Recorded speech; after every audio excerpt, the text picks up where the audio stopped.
ஏன்னா இவங்க first public limited கம்பெனியாக இருந்தால் ஒரு ஃபஸ்ட்டு க்ரைட்டீரியா. அதுக்கப்புறமா பார்த்தீங்கன்னா நிறைய ப்ராசஸ் இருக்குது. ஸோ அந்த ப்ராசஸ்லாம் கம்ப்ளீட் பண்ணதுக்கப்புறமா தான் மார்க்கெட்டுக்குள்ளே ஒரு கம்பெனி வர முடியும். ஸோ இப்போது இந்த கம்பெனிஸ்லாம் வந்துட்டு இந்த ஐபிஓங்கிறது பார்த்தீங்கன்னா ப்ரைமரி மார்க்கெட் அப்படின்னு சொல்லுவோம். ஐபிஓ எல்லாமே ப்ரைமரி மார்க்கெட்.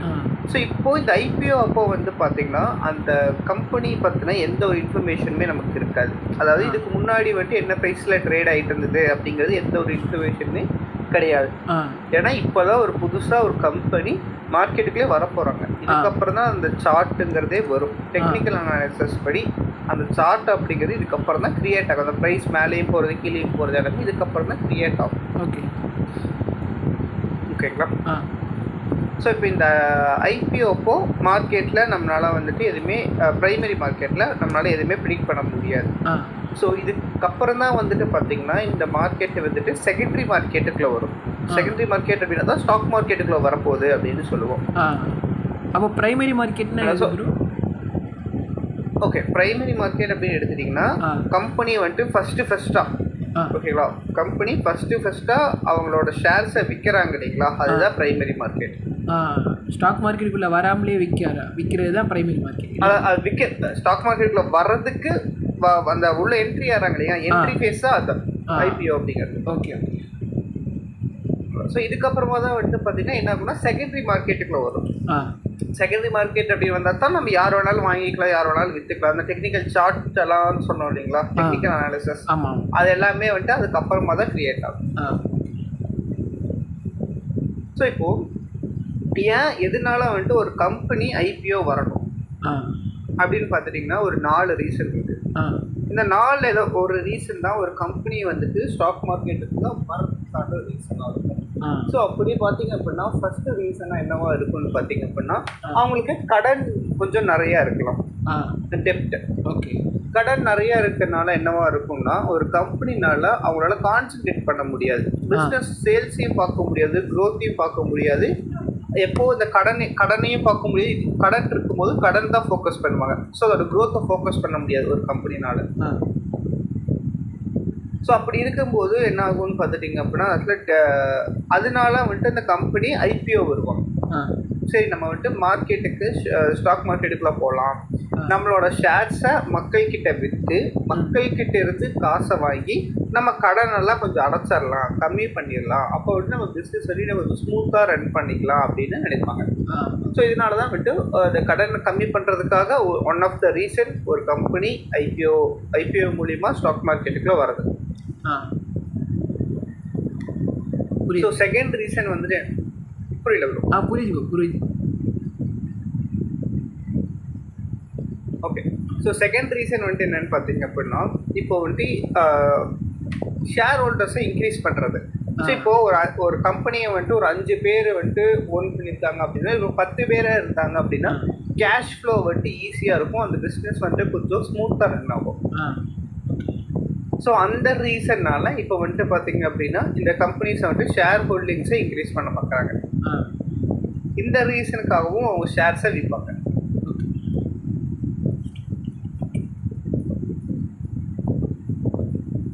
ஓகே.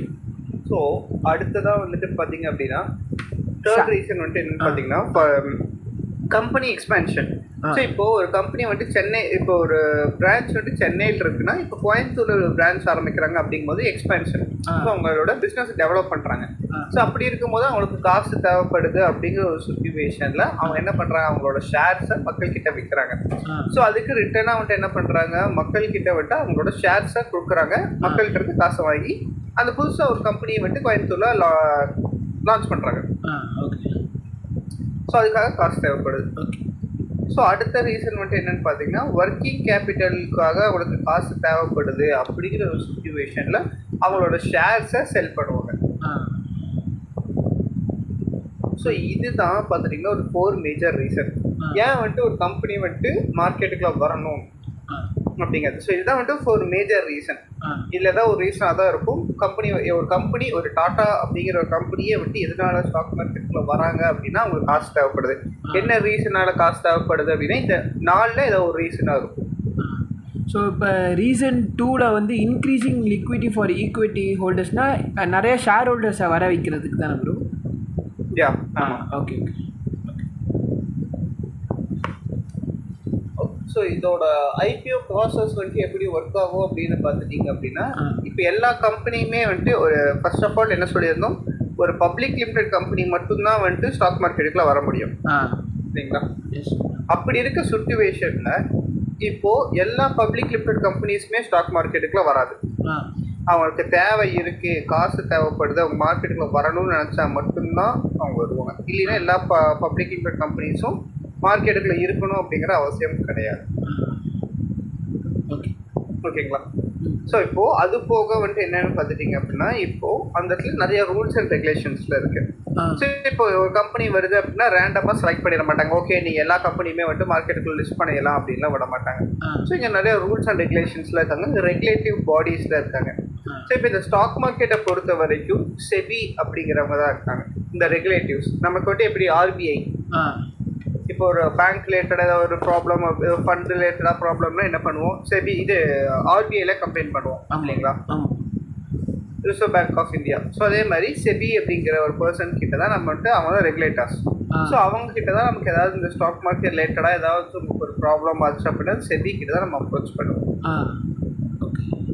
ஸோ அப்போ என்ன பண்ணுறாங்கன்னா, ஃபர்ஸ்ட் ஆஃப் ஆல் ஒரு கம்பெனி வந்துட்டு செபி கிட்ட சொல்லுவாங்க, இந்த மாதிரி அந்த கம்பெனி வந்துட்டு இவ்வளோ வருஷமா ரன் ஆகிட்டு இருக்கு, இந்த ரீசன்னால அவங்களுக்கு காசு தேவைப்படுறதுனால அந்த கம்பெனி ஐபிஓ மூலியமா ஸ்டாக் மார்க்கெட்டுக்குள்ள வர போறாங்க அப்படிங்கிறத வந்துட்டு என்ன பண்றாங்க, அந்த செபி கிட்ட அப்ரோச் பண்றாங்க. அந்த செபி பார்த்து ஓகே இந்த கம்பெனி நல்லா இருக்கு, இது நல்லா பர்ஃபார்ம் பண்ணும், மக்களுக்கு எந்த ஒரு பிரச்சனையும் இல்லை அப்படின்னு சொல்லி அவங்ககிட்ட அப்ரூவல் கொடுத்தா மட்டும்தான் அந்த கம்பெனி வந்துட்டு என்ன ஆகும், ஐபிஓ மூலியமா ஸ்டாக் மார்க்கெட்டுக்குள்ள வரும், இல்லைன்னா வராது.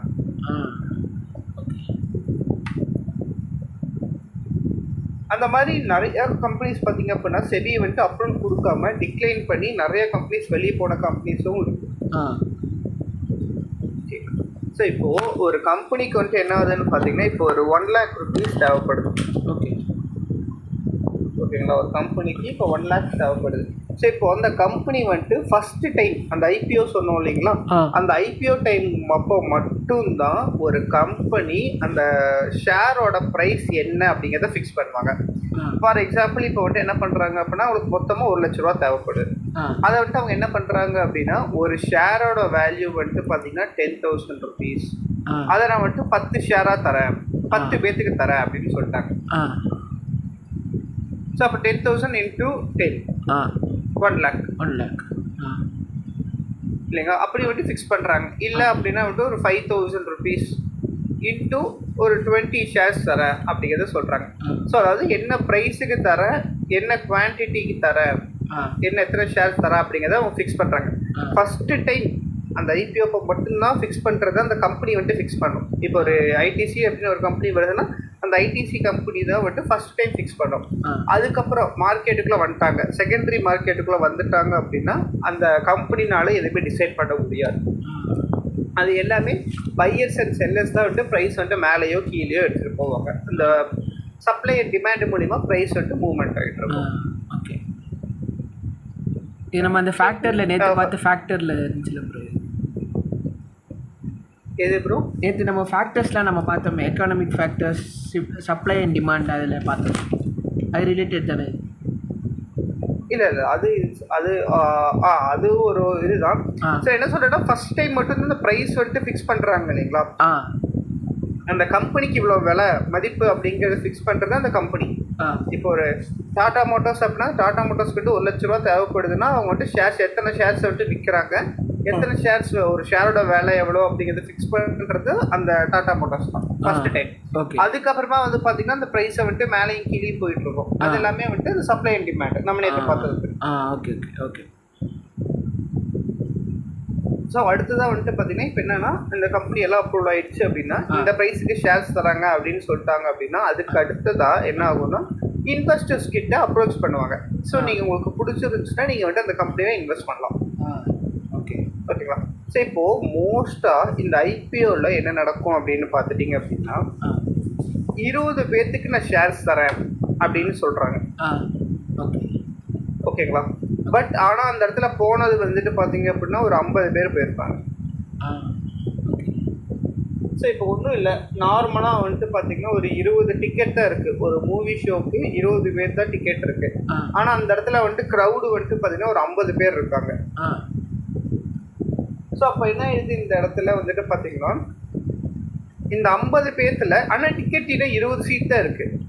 அப்போ அவங்க என்ன பண்ணுறாங்கன்னு பார்த்துட்டிங்கன்னா ரேண்டமாக நீ ஃபஸ்ட்டு வந்தா நீ லாஸ்ட்டு வந்த அப்படின்லாம் பார்க்காம ரேண்டமாக அந்த 50 பேர்த்துல இருந்து ஒரு 20 பேர்த்துக்கு மட்டும் அந்த டிக்கெட்டை கொடுக்குறாங்க. ஓகே. மீதி 30 பேர் வந்துட்டு ரிட்டர்ன் தான் போவாங்க. 30 பேருக்கு டிக்கெட் கிடையாது. ஸோ அப்போ அதே மாதிரி தான் இப்போ இந்த இடத்துல வந்துட்டு கம்பெனியை வந்துட்டு 20 பேருக்கு தான் ஷேர்ஸ் தரேன்ட்டு இருக்காங்க. ஆனால் அந்த இடத்துல கூட்டம் வந்துட்டு 50 பேர்த்துக்கு போயிருப்பாங்க. ஏன்னா இது எப்பவுமே இந்த ஐபிஓ பொறுத்த வரைக்கும் பார்த்தீங்கன்னா டிமாண்டு அதிகமாக இருக்கும். டிமாண்டு இந்த இடத்துல அதிகமாக இருக்கும். ஸோ அப்போ அந்த மாதிரி சுச்சுவேஷனில் 30 பேருக்கு கிடைக்காம தான் போகும். ஏதோ அந்த 50 பேர் போயிருந்தாங்க அப்படின்னா 20 பேருக்கு தான் அவங்களுக்கு கிடைக்கும். 30 பேர் சும்மா தான் வரணும். ஸோ அப்போ இன்வெஸ்டர் ரொம்ப ஜாஸ்தியாக இருப்பாங்கல்ல ஐபிஓ சொல்கிறீங்களா? ஆமாம்மா. ஆமாம், கண்டிப்பாக வந்துட்டு நீங்கள் இப்போ 20 பேர் போகிறோன்னா ஒரு 3 டைம்ஸ் ஆச்சு கொஞ்சம் அதிகமாக தான் இருப்பாங்க. ஓகே.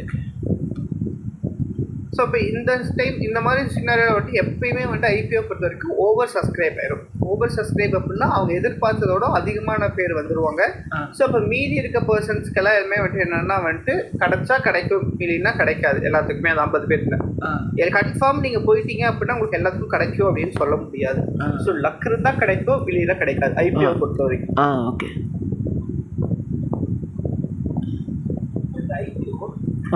இந்த ஐபிஓ வந்து பார்த்துட்டிங்க அப்படின்னா நீங்கள் வந்துட்டு சப்ஸ்கிரைப் பண்ணலாம். ஆனால் வந்துட்டு என்னன்னா அந்த 20 பேர் தான் கிடைக்கும். மீதி 30 பேர் இருக்காங்க இல்லைங்களா, அவங்களுக்கு கிடைக்காது. ஸோ இப்போது இதில் வந்துட்டு பார்த்தீங்க அப்படின்னா இப்போது இந்த செபி இருக்காங்க இல்லைங்களா, இப்போ வந்துட்டு ஒரு கம்பெனி என்ன பண்ணுறாங்க, அந்த செபி கிட்ட போய் அப்ரோச் பண்ணுவாங்க அப்படின்னு சொன்னோம் இல்லைங்களா. அந்த செபி வந்துட்டு என்ன பண்ணுறாங்க அப்படின்னா ஒரு கிரெடிட் ரேட்டிங் ஏஜென்சி ஒரு கம்பெனி கிட்ட இந்த மாதிரி ஒரு புதுசாக வந்துட்டு ஒரு ஐடிசி அப்படின்னு சொல்லிட்டு ஒரு கம்பெனி வந்துட்டு ஸ்டாக் மார்க்கெட்டில் வரேன் அப்படின்னு சொல்கிறாங்க. ஸோ அவங்களோட ஃபினான்சியல்ஸ், அவங்களால வந்துட்டு கடன் இருக்கா இல்லையா, அவங்களால ஈஸியாக ப்ராஃபிட் பண்ண முடியுதா அவங்க பிஸ்னஸில், அப்படிங்கிற மாதிரியான விஷயத்தை எல்லாமே எடுத்து ஒரு டேட்டாவை எனக்கு சொல்லுங்கள், இந்த கம்பெனியில் இன்வெஸ்ட் பண்ணலாமா வேண்டாமா அப்படிங்கிற மாதிரியான ஒரு ரேட்டிங் எனக்கு கொடுங்க அப்படின்னு சொல்கிறாங்க. ஓகே. ஸோ இதெல்லாம் இருந்தால் தான் நம்ம வந்துட்டு அந்த கம்பெனியில் இன்வெஸ்ட் பண்ணுமா வேண்டாமாங்கிறது டிசைட் பண்ண முடியும். ஆமாம் இல்லைங்களா. ஸோ அதனால் வந்துட்டு ஒரு 5 கிரேடு கொடுத்துருக்காங்க. இந்த 5 கிரேடில் ஏதாவது ஒரு கிரேடில் நம்ம இந்த மாதிரி இந்த 5 கிரேட் இருக்கு இல்லைங்களா, இந்த 5 கிரேடில் ஃபஸ்ட்டு 3 கிரேட் இருந்ததுன்னா அந்த கம்பெனியை அவாய்ட் பண்ணிடணும். இதில் வந்துட்டு புவர் கிரேட், இதில் வந்துட்டு இந்த மாதிரி இருக்கக்கூடிய ஃபேக்டரில் வந்துட்டு என்ன இருக்கும் அப்படின்னு பார்த்தீங்கன்னா அந்த கம்பெனி வந்துட்டு கொஞ்சம் அவுட் பர்ஃபார்ம் பண்ணிருக்கும். ஸோ பர்ஃபார்மன்ஸ் இல்லாமல் இருக்கும். ஸோ அதாவது கம்பெனிக்கு நிறைய கடன் இருக்கும், பிஸ்னஸை ஒழுங்காகவே மேனேஜ்மெண்ட் சரியில்லாமல் இருக்கும். ஸோ இந்த கம்பெனி விட்டு லாஸ்ட்டில் போயிட்டு இருக்கும், அந்த மாதிரியான விஷயமா இருக்கும். ஸோ இதுவே வந்துட்டு 4 and 5 கிரேடில் இருந்துச்சுன்னா அந்த கம்பெனி வந்துட்டு தாராளமாக நீங்கள் வந்துட்டு பர்ச்சேஸ் பண்ணலாம்.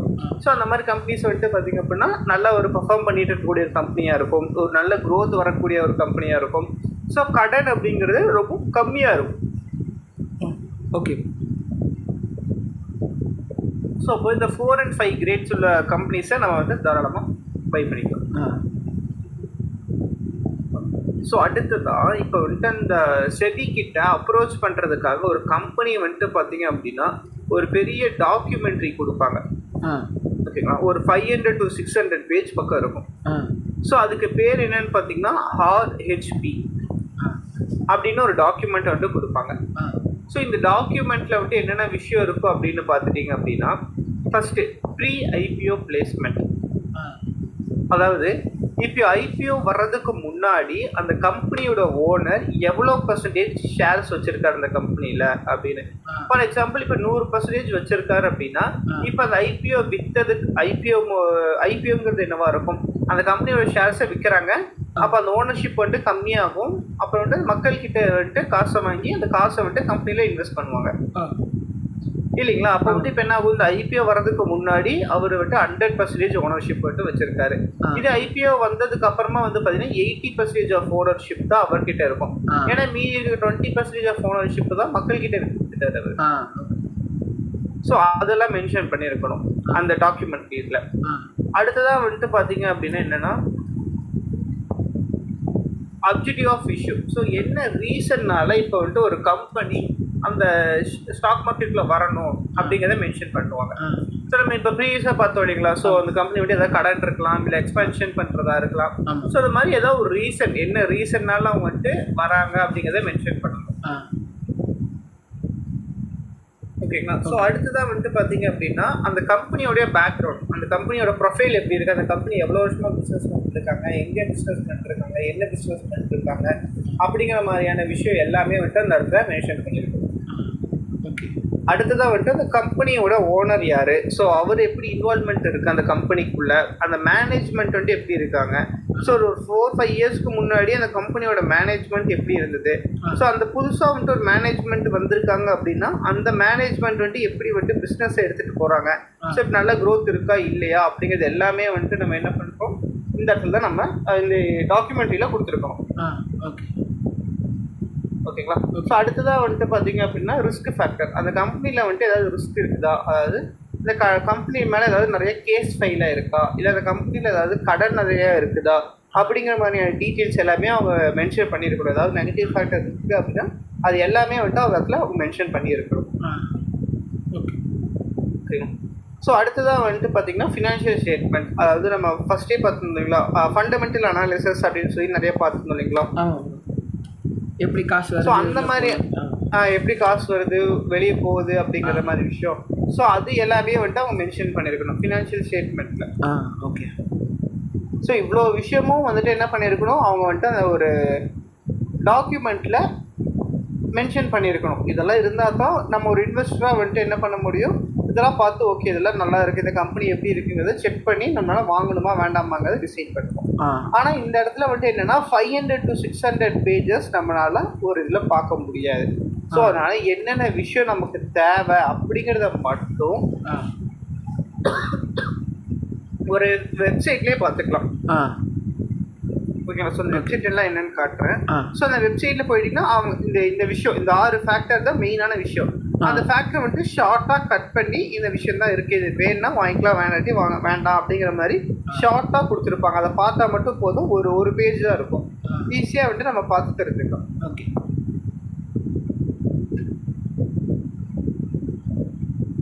ஸோ இப்போது இந்த ஐபிஓவில் வந்துட்டு யாரெல்லாம் பார்ட்டிசிபேட் பண்ண முடியும் அப்படின்னு பார்த்தீங்கன்னா இந்த ஒரு 4 கேட்டகரி ஆஃப் பீப்புள்ஸ் வராங்க. ஸோ ஃபஸ்ட்டு கேட்டகரி வந்துட்டு பார்த்தீங்க அப்படின்னா RI, relative retail individual investors, அதாவது ஒரு 2 lakhsக்கும் கம்மியாக இன்வெஸ்ட் பண்ணக்கூடிய ஐபிஓவில், அது ஐபிஓவில் 2 லட்ச ரூபாய்க்கும் கம்மியாக இன்வெஸ்ட் பண்ணக்கூடிய மக்கள் எல்லாருமே ரீட்டைல் கேட்டகரிக்குள்ளே வருவாங்க. ஓகேங்களா.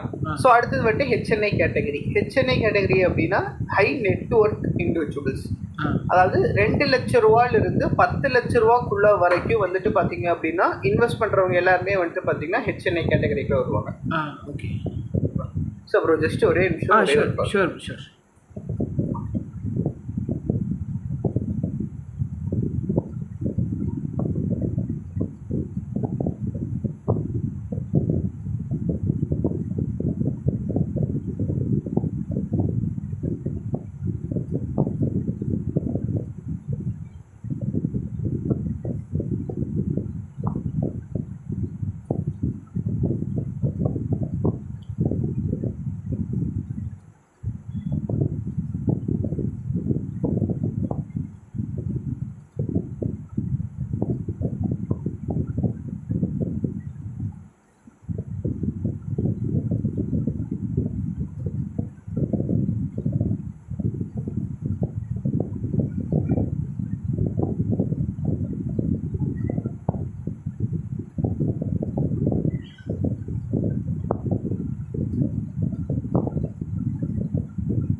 Hello bro. ப்ரோ சொல்லுங்க. கேக்குதா? கேட்குது ப்ரோ, கேட்குது. ஓகே. ஸோ இப்போ வந்துட்டு அடுத்த கேட்டகரி வந்துட்டு பார்த்தீங்க அப்படின்னா QIB கேட்டகரி. ஸோ இப்போ high network bro, one doubt. HNI. ஹெச்என்ஐயில் இன்வெஸ்டர் வந்து more than 2 lakh till below எவ்வளோ ப்ரோ? மேக்ஸிமம் எவ்வளோ போகும்? 10 lakhs. 10 lakhs. Okay okay. So இப்போ பிட்டுன்னு அந்த வேர்ட் யூஸ் பண்ணுறாங்களே, பிட்டுனா வந்து இன்வெஸ்ட் பண்ணுறது இல்லையா ப்ரோ? எங்கே ப்ரோ அங்கே இது சொல்கிறீங்க குவாலிஃபைடு இன்ஸ்டிடியூஷனல் பிட்டர்ஸ் பையர்ஸ்? இல்லை அது this first one RIA. This category of investor cannot bid for more than 2 lakh. அப்போ அவங்க 2 lakh மேலே இன்வெஸ்ட் பண்ண முடியாதுன்னு அர்த்தம் இல்லை ப்ரோ? இன்வெஸ்ட் பண்ண முடியாது. ஓகே. 2 lakhs-குள்ள தான். Okay okay okay. ஸோ அடுத்தது வந்துட்டு பார்த்தீங்கன்னா QIB கேட்டகரி. ஸோ இந்த QIB கேட்டகரிஸ் அப்படின்னா பெரிய பெரிய இன்ஸ்டிடியூஷன்ஸ், பெரிய கம்பெனிஸ், அதாவது இந்த LIC மாதிரியான கம்பெனிஸ் வந்துட்டு இன்வெஸ்ட் பண்ணுவாங்க. மியூச்சுவல் ஃபண்ட்ஸு இந்த மாதிரியான கம்பெனிஸ் எல்லாமே வந்துட்டு பார்த்தீங்க அப்படின்னா பெரிய பெரிய இன்ஸ்டிடியூஷன்ஸ், பெரிய கம்பெனிஸ், அந்த மாதிரி கேட்டகரிஸ் ஆஃப் பீப்புள் இன்வெஸ்ட் பண்ணுவாங்க. அடுத்ததாக வந்துட்டு பார்த்தீங்க அப்படின்னா ஆங்கர் இன்வெஸ்டர்ஸ். ஸோ இந்த ஆங்கர் இன்வெஸ்டர்ஸ் வந்துட்டு என்ன பண்ணுவாங்க அப்படின்னு பார்த்தீங்கன்னா அதாவது ஃபாரின் இன்ஸ்டிடியூஷன்ஸ், அதாவது வெளிநாட்டிலிருந்து நம்ம கம்பெனியில் இன்வெஸ்ட் பண்ணுவாங்க இல்லைங்களா, அந்த மாதிரியான கேட்டகரிஸ் ஆஃப் பீப்புள்ஸ். ஸோ அவங்களும் வந்துட்டு இந்த கம்பெனியில் இன்வெஸ்ட் பண்ணலாம், IPOவில் இன்வெஸ்ட் பண்ணலாம். ஸோ மொத்தமாக இந்த 4 விதமான கேட்டகரிஸ் ஆஃப் பீப்புள்ஸ் இருக்காங்க. இந்த 4 விதமான கேட்டகரிஸ் ஆஃப் பீப்புள் தான் IPO வந்துச்சு ஒரு கம்பெனி வராங்க அப்படின்னா கம்பெனியில் பார்ட்டிசிபேட் பண்ண முடியும். ஓகேவா? ஸோ அடுத்ததாக வந்து பார்த்தீங்க அப்படின்னா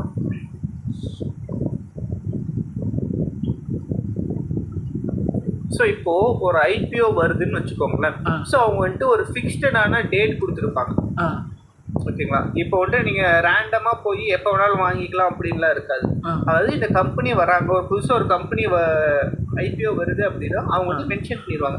ஃபார் எக்ஸாம்பிள் Apple 24லேருந்து Apple 27 வரைக்கும் இந்த IPO வந்துட்டு இருக்கு. உங்களுக்கு இன்ட்ரெஸ்ட் இருந்துச்சுன்னா நீங்கள் இந்த கம்பெனியில் இன்வெஸ்ட் பண்ணிக்கலாம் அப்படிங்கிற மாதிரி மென்ஷன் பண்ணிடுவாங்க. ஓகேங்களா? ஸோ இப்போ வேணும்னா அந்த 3 நாள்லேருந்து 7 நாள் வரைக்கும் டைம் இருக்கும். ஸோ ஒவ்வொரு கம்பெனியும் அந்த மாதிரி வந்துட்டு மாற்றிப்பாங்க. ஒரு கம்பெனி 5 நாள் டைம் கொடுப்பாங்க, ஒரு நாள் 4 நாள் கம்பெனி டைம் கொடுக்கும். ஸோ டைம் கொடுக்குற அந்த இன்பிட்வீன் கேப்புக்குள்ளே நம்மளுக்கு வேணும்னா அந்த கம்பெனி இன்வெஸ்ட் பண்ணி நம்ம அந்த IPO பர்ச்சேஸ் பண்ணிக்கலாம். ஓகேங்களா? ஸோ அடுத்ததாக வந்துட்டு பார்த்தீங்கன்னா ஒரு 4 to 5 days வந்துட்டு பார்த்தீங்கன்னா உங்களுக்கு சப்போஸ் இப்போ நம்ம என்ன சொன்னோம், இப்போ நீங்கள் 20 பேருக்கு தான் ஷேர் இருக்குது, ஆனால் அந்த இடத்துல என்ன பண்ணியிருப்பாங்க 50 பேர் போயிருப்பாங்க. அப்போ அந்த மாதிரி சுச்சுவேஷனில் என்ன ஆகும்னு பார்த்தீங்கன்னா சப்போஸ் உங்களுக்கு அந்த 50 பேர்த்துல உங்களுக்கும் அந்த ஷேர் கிடச்சிருந்தது அப்படின்னா அது 20 பேர்த்துல நீங்களும் ஒரு பர்சனாக இருக்கீங்க அப்படிங்கிற ஒரு சுச்சுவேஷனில் உங்களுக்கு அந்த ஷேர் உங்கள் அக்கௌண்ட்டுக்கு வரும். இல்லை அப்படின்னா நீங்கள் எவ்வளோ இன்வெஸ்ட் பண்ணீங்களோ அந்த அமௌண்ட் அப்படியே ஆட்டோமேட்டிக்காக ரீஃபண்ட் ஆகிடும். Okay okay. 4 to 5 ஒர்க்கிங் டேஸ்க்குள்ள. அடுத்து வந்துட்டு பார்த்தீங்கன்னா ஒரு 6 ஒர்க்கிங் டேஸ்க்குள்ள என்ன ஆகும்னு பார்த்தீங்க அப்படின்னா அந்த IPO செகண்டரி மார்க்கெட்டுக்குள்ளே வந்துடும். ஸோ ஸ்டாக் மார்க்கெட்டுக்குள்ளே வந்துடும். ஸோ இதுக்கப்புறம் அந்த ஷேரோட ப்ரைஸ் வந்துட்டு மேலேயும் கீழேயும் போய்க்க ஆரம்பிக்கும். அதுக்கப்புறம் தான் சார்ட்டே கிரியேட் ஆகும். அது வரைக்கும் பார்த்தீங்கன்னா அந்த சார்ட் எதுவுமே வந்துட்டு இருக்காது. Okay okay. ஸோ இப்போது நமக்கு வந்துட்டு இந்த இடத்துல என்ன ஒரு இன்க்ரீஸ் பண்ணலாம். இப்போ நம்ம என்ன பண்ணோம், 20 பேர் தான் ஷேர், ஆனால் மோஸ்ட்டாக எப்பவுமே 50 பேர் போயிடுவாங்க. ஃபார் எக்ஸாம்பிள் நமக்கு எப்படி வந்துட்டு நம்ம சைடில் இருந்து இந்த IPO பொறுத்த வரைக்கும் மோஸ்ட்டாக லக்கு தான் ப்ரோ. IPO வந்து எந்த ஒரு டெக்னிக்கலும் அது பெருசாலாம் எதுவுமே இல்லை, லக்கு பேஸ்ட் தான் IPO பொறுத்த வரைக்கும். ஓகேங்களா? ஸோ இந்த IPOவில் நம்ம எப்படி வந்துட்டு சான்ஸ் வந்துட்டு இன்க்ரீஸ் பண்ணுறது அப்படின்னு பார்த்தீங்க அப்படின்னா ஸோ ஃபஸ்ட்டு வந்துட்டு பார்த்தீங்கன்னா by at cut off price. So இப்போது அவங்க வந்துட்டு ஒரு ஃபிக்ஸ்டடாக ப்ரைஸ் கொடுக்க மாட்டாங்க. என்னோட ஷேரோட வேல்யூ வந்துட்டு 100 ரூபா அப்படின்னு ஃபிக்ஸ்டடாக இருக்காது. அவங்க வந்துட்டு என்ன சொல்லியிருப்பாங்கன்னா 100 ரூபாயிலிருந்து 110 ரூபா வரைக்கும் டைம் இருக்குது, இந்த ப்ரைஸ் இருக்குது, நீங்கள் இதை விட என்ன ப்ரைஸ்க்கு வேணாலும் வாங்கிக்கலாம். 101 ரூபா, 102, 103. ஸோ நீங்கள் என்ன ப்ரைஸுக்கு வேணாலும் வாங்கிக்கலாம். ஆனால் நம்ம என்ன பண்ண போகிறோம் அப்படின்னு பார்த்துட்டீங்க அப்படின்னா ஹையஸ்ட் ப்ரைஸில் தான் பை பண்ண போகிறோம். 110ல் தான் பை பண்ண போகிறோம். ஏன்னா அந்த 110ல் தான் வந்துட்டு பார்த்தீங்கன்னா டிமாண்டு கம்மியாக இருக்கும். ஏன்னா எல்லோரும் என்ன பண்ணுவாங்க, அந்த 100 ரூபாயில் வாங்கிடலாம், கம்மியாக இருக்குல்ல அப்படின்னு சொல்லி நினச்சிட்டு இருப்பாங்க. ஸோ நம்ம 10 ரூபா ஹையர் ப்ரைஸ் கொடுத்து 110 ரூபா போய் பர்ச்சேஸ் பண்ண போகிறோம். ஓகேங்களா? ஸோ இப்போது இந்த இடத்துல கட் ஆஃப் ப்ரைஸ், இந்த கடைசி ப்ரைஸ் தான் கட் ஆஃப் ப்ரைஸ்ன்னு சொல்கிறோம். எப்பவுமே இந்த கட் ஆஃப் ப்ரைஸ் தான் வாங்கணும். ஸோ அதுக்கு முன்னாடி ஒரு முக்கியமான விஷயம். ஸோ இப்போ வந்துட்டு பார்த்தீங்கன்னா நீங்கள் வந்துட்டு அந்த ஐபிஓக்குள்ளே நீங்கள் வாங்கணும் அப்படின்னா மினிமம் இன்வெஸ்ட்மெண்ட் 15,000 ருபீஸ் வேணும். இந்த ஐபிஓ உள்ளே போகிறதுக்கு 15,000 மினிமம் வேணும். ஆமாம், நீங்கள் ஐபிஓ பர்ச்சேஸ் பண்ணணும் அப்படின்னாலே மினிமம் 15,000 ருபீஸ் வேணும். அது வந்துட்டு இந்த கட் ஆஃப் ப்ரைஸ் படி சொல்கிறேன். 15,000 அரௌண்ட் வேணும். எந்த ஐபிஓ வாங்கினாலும் மினிமம் அந்த 15,000 ருபீஸ் வேணும். ஓகே. ஸோ அடுத்ததாக வந்துட்டு பார்த்தீங்கன்னா by at different account, different PAN account. அதாவது இந்த ஐபிஓ பொறுத்த வரைக்கும் பார்த்தீங்கன்னா உங்களோட பேன் நம்பர் தான் ரன் ஆகிட்டே இருக்கும். ஓகேங்களா? அப்போ என்ன பண்ணணும் அப்படின்னா, இப்போ உங்களோட ஒரு அக்கௌண்ட்லேருந்து ஐபிஓ அப்ளை பண்ணணும். அப்போ உங்கள் பேரண்ட்ஸோட அக்கௌண்ட், உங்கள் ஃப்ரெண்ட்ஸோட அக்கௌண்ட், இந்த ரிலேட்டிவ்ஸ் அக்கௌண்ட், இந்த மாதிரி நிறைய அக்கௌண்ட்லேருந்து நம்ம அப்ளை பண்ணோம் அப்படின்னா ஏதாச்சும் ஒரு அக்கௌண்ட்லேயாச்சும் நமக்கு கிடைக்கிறதுக்கு பாசிபிலிட்டிஸ் இருக்குது. ஏன்னா நான் 20 பேருக்கு தான் ஷேர் இருக்குது, ஆனால் 50 பேர் போயிட்டாங்க. ஆனால் நம்ம வந்துட்டு என்ன பண்ணுறோம், ஒரு 2-3 அக்கௌண்ட்லேருந்து ட்ரை பண்ணும் போது ஏதோ ஒரு பை சான்ஸ் நமக்கு லக்கில் ஏதாவது ஒரு அக்கௌண்ட்லேயாச்சும் கிடைக்கிறதுக்கு பாசிபிலிட்டிஸ் இருக்குது. ஸோ இது என்ன ஆகும்னு பார்த்தீங்கன்னா, இது ஏன் இவ்வளோ ஒரு பெரிய விஷயமா இருக்குது இந்த ஐபிஓ வந்துட்டு, ஏன் 20 பேர்த்த ஷேர் தராங்க, ஏன் 50 பேர் போகணும், அப்படி என்ன இருக்குது இந்த ஐபிஓக்குள்ளே அப்படின்னு பார்த்தீங்கன்னா, நார்மலாக இந்த ஐபிஓ வந்துட்டு 110 ரூபாய்க்கு விற்கிறாங்கன்னு வச்சுக்கோங்க. ஒரு ஷேரோட மதிப்பு 110 ரூபா. ஓகே. ஆனால் அது வந்து செகண்டரி மார்க்கெட்டுக்கு வரும். எப்போ ஒரு 10 நாளுக்குள்ளே வந்துடும். அப்போ இது லிஸ்ட் ஆகும் போது என்ன ஆகும்னா ஒரு 170 ரூபா இல்லை 200 ரூபாட ஃபுல்லி லிஸ்ட் ஆகிறதுக்கு சான்சஸ் இருக்கு. எவ்வளோ டேஸ் கேப்பில், ஒரு வெறும் 10 டேஸ் கேப்பில் ஆல்மோஸ்ட் உங்களுக்கு எவ்வளோ கிடைக்குது, ஒரு 50% மேலே ரிட்டர்ன்ஸ் கிடைக்கும். ஸோ இது வந்துட்டு ஒரு பெரிய ரிட்டர்ன். நீங்கள் பேங்க்கில் ஒரு எஃப்டிலாம் போட்டிங்க அப்படின்னா உங்களுக்கு வருஷத்துக்கே வந்துட்டு பார்த்தீங்கன்னா ஒரு 7 to 8% தான் ரிட்டர்ன்ஸ் தருவோம். ஆனால் இந்த ஐபிஓவில் என்ன ஆகுது, உங்களுக்கு நீங்கள் எதுவுமே டெக்னிக்கலாக எதுவுமே தெரிய தேவையில்லை. ஜஸ்ட் நீங்கள் வரக்கூடிய ஐபிஓஸில் ஜஸ்ட் நீங்கள் அப்ளை பண்ணால் மட்டும் போதும். ஸோ அதுக்கு ஃபஸ்ட்டு அந்த ஐபிஓ கிடைக்கணும் உங்களுக்கு, அது ஒரு மெயின் திங். ஸோ அப்போ சப்போஸ் உங்களுக்கு கிடச்சிது அப்படின்னா என்ன ஆகும், ஸோ உனக்கு வரக்கூடிய ரிட்டர்ன்ஸ் வந்து அதிகமாக இருக்கும். ஒரு 50%ன்னு சொல்கிறேன். ஃபார் எக்ஸாம்பிள் ஒரு 10% அந்த கிடச்சாலே உங்களுக்கு பெரிய விஷயம் தான். 10 டேஸில் 10%. அப்போ மினிமம் இன்வெஸ்ட்மெண்ட்டாக எவ்வளோ இருக்கும், 15,000 இருக்கும். ஸோ அதோட 10% அப்படிங்கும் போது 1,500 ருபீஸ் உங்களுக்கு ப்ராஃபிட்டாக இருக்கும். எந்த ஒரு ரிஸ்க்குமே இல்லாமல் சேஃபர் சைடாக ஒரு 1,500 ருபீஸ் மினிமம் சொல்கிறேன். இதே ஒரு 50% ரிட்டர்ன்ஸ் அப்படிங்கும் போது ஒரு 7,500 உங்களுக்கு ப்ராஃபிட்டாக கிடச்சிருக்கும். ஸோ இது கொஞ்சம் ரிஸ்க் ஃப்ரீ. ஸோ உங்ககிட்ட கேபிட்டல் கம்மியாக இருக்குது, கேபிட்டலை பில்டு பண்ணணும் அப்படிங்கும் போது இந்த மாதிரி ஐபிஓஸில் ட்ரை பண்ணலாம். ஸோ இந்த மாதிரி வந்துட்டு மாதத்துக்கு வந்துட்டு ஒரு 4 ஐபிஓவாச்சும் வந்துடும். ஸோ அதில் வந்துட்டு உங்களுக்கு ஒரு 2 ஐபிஓவாச்சும் கிளிக் ஆச்சுன்னா நீங்கள் நம்மளால வந்துட்டு மந்த்லி இதுலேருந்தே ஒரு 10,000 ருபீஸ் ப்ராஃபிட் பண்ண முடியும். வித் கேபிட்டல் ஆஃப் 15,000 உங்களால் ஈஸியாக 10,000 ருபீஸ் ப்ராஃபிட் பண்ண முடியும். எஃபர்ட்லெஸ். ஓகே. ஸோ பட் ஆனால் என்னன்னா உங்களுக்கு அந்த ஐபிஓ கிடைக்கணும். ஸோ அதுதான் மெயின் திங். ஸோ இப்போ இந்த பை பேரண்ட் கம்பெனினா அது என்ன? பை அதான் அடுத்து சொல்கிறேன். By parent company. ஸோ இப்போ அடுத்ததான் வந்துட்டு பார்த்தீங்க அப்படின்னா, இப்போ வந்துட்டு டாடா அப்படிங்கிறது ஒரு குரூப் ஆஃப் கம்பெனிஸ், அதானி அப்படிங்கிறது ஒரு குரூப் ஆஃப் கம்பெனிஸ். அதானியில் வந்துட்டு குரூப் ஆஃப் கம்பெனிஸ்ன்னு எப்போ சொல்கிறோன்னா, இப்போ டாடா மோட்டார்ஸ், டிசிஎஸ், ஸோ இந்த மாதிரி டாடா பவர் அப்படின்னு சொல்லிட்டு ஒரு கம்பெனியே நிறைய பிஸ்னஸ் பண்ணுறாங்க. அப்படிங்கும் போது இப்போது டாடா குரூப்பில் வந்துட்டு புதுசாக ஒரு கம்பெனி வருது ஐபிஓ. இப்போது அவங்க என்ன பார்ப்பாங்க அப்படின்னா, இந்த நீங்கள் அப்ளை பண்ணுறீங்க, நீங்கள் வந்துட்டு ஆல்ரெடி எக்ஸிஸ்டிங்காக இருக்கக்கூடிய ஒரு டாடா மோட்டார்ஸ் ஒரு கம்பெனியோட ஷேரை நீங்கள் வச்சுருக்கீங்க. ஓகேங்களா? டாடா மோட்டார்ஸோட ஒரு ஷேர் வச்சுருந்தாலும் நீங்கள் இன்வெஸ்டர் தான். டாடா மோட்டருக்கு நீங்கள் ஒரு இன்வெஸ்டர். இப்போது அவங்க என்ன பார்ப்பாங்க அப்படின்னா, இப்போது டாடா குரூப்பே வந்து புதுசாக ஒரு கம்பெனியை வந்துட்டு லான்ச் பண்ணுறாங்க அப்படிங்கிற ஒரு சிச்சுவேஷனில் நீங்கள் வந்துட்டு ஆல்ரெடி ஒரு அந்த கம்பெனியில் ஒரு இன்வெஸ்டராக இருக்கீங்க அப்படிங்கிற ஒரு பட்சத்தில் உங்களுக்கு என்ன பண்ணுவோம், உங்களுக்கு ஒரு முன்னுரிமை தருவாங்க. ஓகே, இவர் வந்துட்டு ஆல்ரெடி நம்மளோட கம்பெனிஸ்ல ஒன் ஆஃப் த கம்பெனில இன்வெஸ்டரா இருக்காரு. இப்ப நம்ம புதுசா ஒரு கம்பெனி ஆரம்பிக்கிறோம், அந்த கம்பெனிக்கும் அவர் வந்துட்டு ஒரு இன்வெஸ்டரா இருக்கும்னு நினைக்கிறாரு. அப்படிங்கும்போது உங்களுக்கு வந்துட்டு ஒரு ஹை ப்ரையாரிட்டி கொடுப்பாங்க. ஓகே, இவருக்கு வந்துட்டு நம்ம ஐபிஓ கொடுக்கலாம் அப்படிங்கறது பார்ப்பாங்க. அதான் பை பேரண்ட். ஸோ இது வந்துட்டு எல்லா கம்பெனிக்கும் வராது. சில குரூப் ஆஃப் கம்பெனிஸ் இருக்கு பார்த்தீங்களா, அந்த மாதிரியான கம்பெனிஸ்க்கு மட்டும்தான் இது வந்துட்டு அக்செப்டபிளாக இருக்கும். ஸோ இப்போ அந்த குவான்டிட்டி யார் ஷேர் அதிகமாக வச்சுருக்காங்களோ அவங்களுக்கு தானே மேஜர் இம்பார்ட்டன்ஸ் கொடுப்பாங்க ப்ரோ. அப்படிலாம் இல்லை. இப்போ நான் ஒரு ஷேர் வச்சிருந்தா கூட மதிப்பு வருமா? நீங்களும் இன்வெஸ்டர். உங்களுக்கு நீங்கள் ஷேர் வச்சுருந்தாலும் நீங்கள் ஒரு இன்வெஸ்டர் தான். டாட்டாவில் எந்த கம்பெனியில் வச்சுருந்தாலுமே கரெக்டாக.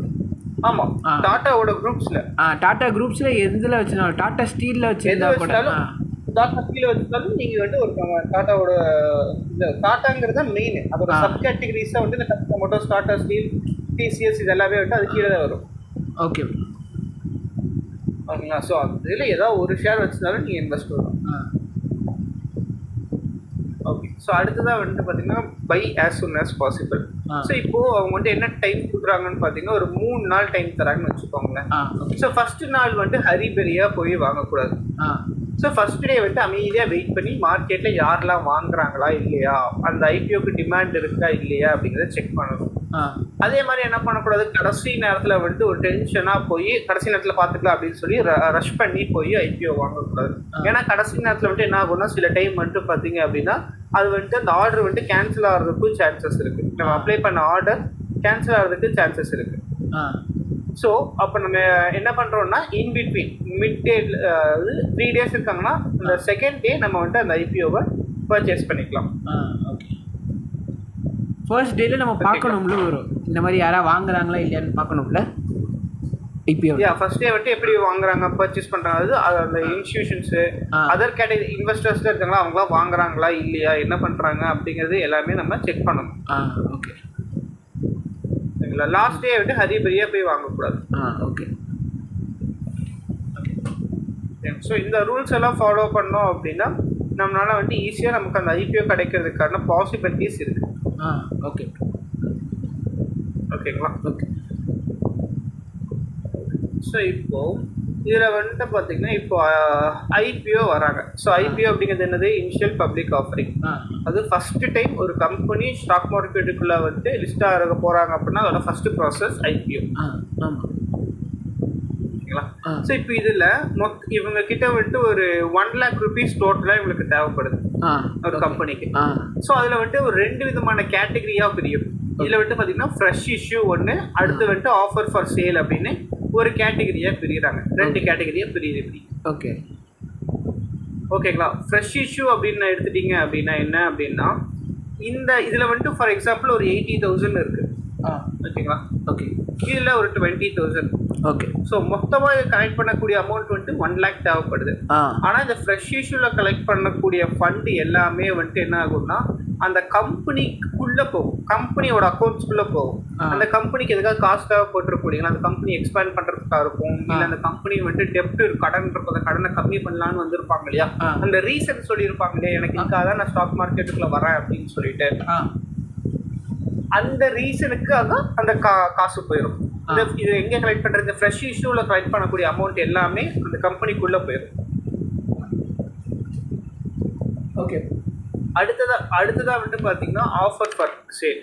இதில் கலெக்ட் பண்ணக்கூடிய ஃபண்ட்ஸ் எல்லாமே வந்துட்டு என்ன ஆகும்னா அந்த கம்பெனியோடைய ஓனர் இருக்கார் இல்லைங்களா, அவரோட ஓன் ஷேர்ஸ், அவரோட இண்டிவிஜுவல் ஷேர்ஸை செல் பண்ணுவார். ஸோ அப்போ இந்த காசில் என்ன ஆகும்னா இந்த கம்பெனியோட ஓனரோட அக்கௌண்ட்டுக்கு போக ஆரம்பிச்சிடும். ஸோ இந்த காசை வந்துட்டு அவரோட லக்ஸுரி திங்ஸ்க்கு யூஸ் பண்ணலாம், இல்லை வேறு ஏதாவது ஒரு கம்பெனியில் போய் அவர் இன்வெஸ்ட் பண்ணுறதுக்கு யூஸ் பண்ணலாம். ஆனால் அந்த கம்பெனிக்குள்ளே போகாது காசு, அந்த அவரோட பர்சனல் அக்கௌண்ட்டுக்கு போயிடும். ஸோ அந்த ஆஃபர் ஃபார் சேல் வந்து நம்மளுக்கு ரொம்ப இம்பார்ட்டன்ட் இல்லை, அவங்க ஓனர்ஷிப்புக்கு தான் ரொம்ப important offer for sale. So இதில் நம்ம என்ன விஷயம் பார்க்கணும் அப்படின்னா இப்போ இதில் ஒரு பப்ளிக் ஆஃபரிங் வருது அப்படின்னா ஃப்ரெஷ் இஷ்யூவில் தான் கலெக்டிங் வந்துட்டு அதிகமாக இருக்கணும். ஆஃபர் ஃபார் சேலில் அதிகமாக இருந்துச்சு அப்படின்னா என்ன விஷயம் நோட் பண்ணணும்னா ஒரு கம்பெனி க்ரோ ஆகுது அப்படின்னா நீங்கள் ஒரு கம்பெனியோட ஓனராக இருந்து நீங்கள் தான் அதிகமாக இன்வெஸ்ட் பண்ணுவீங்க. ஏன்னா கம்பெனி வளர நீங்களும் வளருவீங்க. ஆமாம். ஆனால் அந்த கம்பெனி ஐபிஓக்கு வர டைம்ல நீங்க ஓனரா இருக்கும் போது நீங்க அந்த கம்பெனி மேல உங்களுக்கே நம்பிக்கை இல்லை, அந்த கம்பெனி திவால் ஆயிரும் அப்படிங்கிற ஒரு சுச்சுவேஷன் இருக்கும் போது என்ன பண்ணுவீங்க, அந்த கம்பெனியோட ஷேர்ஸ் நீங்க கம்மி பண்ண ஆரம்பிப்பீங்க. கம்பெனியை வித்துட்டு நம்ம வெளியே வந்துடலாம் அப்படின்னு நினைப்பீங்க.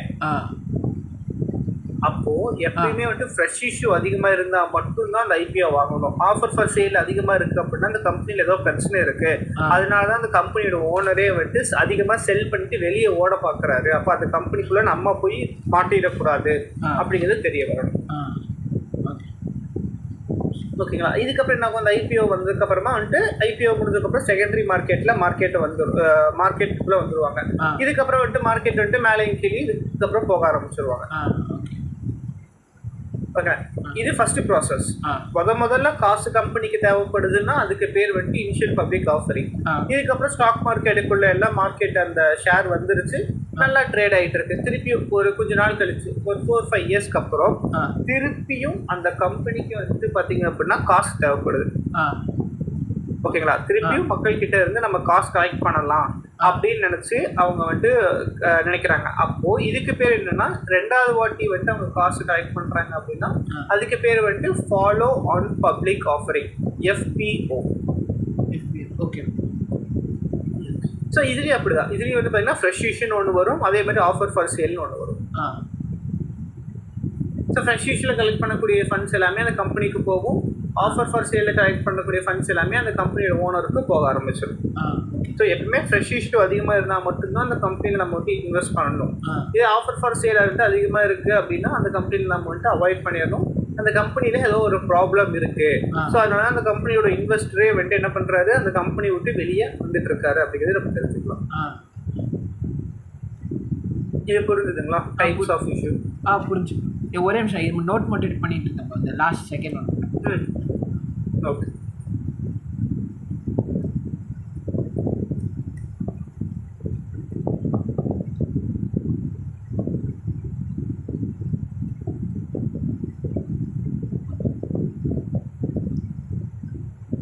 Bro okay okay okay. Next.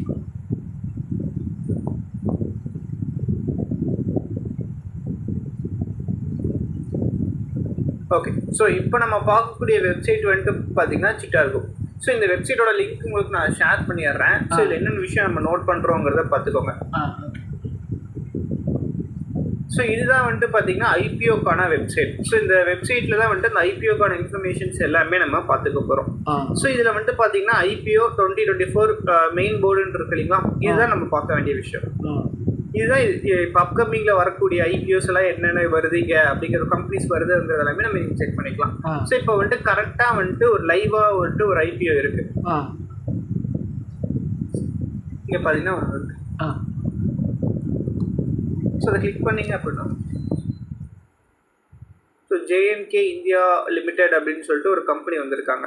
So இந்த கம்பெனியோட டீட்டெயில்ஸ் ஃபர்ஸ்ட் இங்கே கொடுத்துருப்பாங்க. ஸோ இந்த கம்பெனியான எங்கே இருக்காங்க, என்ன பிஸ்னஸ் பண்ணுறாங்க, அந்த மாதிரியான இன்ட்ரோடக்ஷன் அந்த கம்பெனி பற்றி ஒரு மேலே கொடுத்துருப்பாங்க இந்த இடத்துல. ஓகே.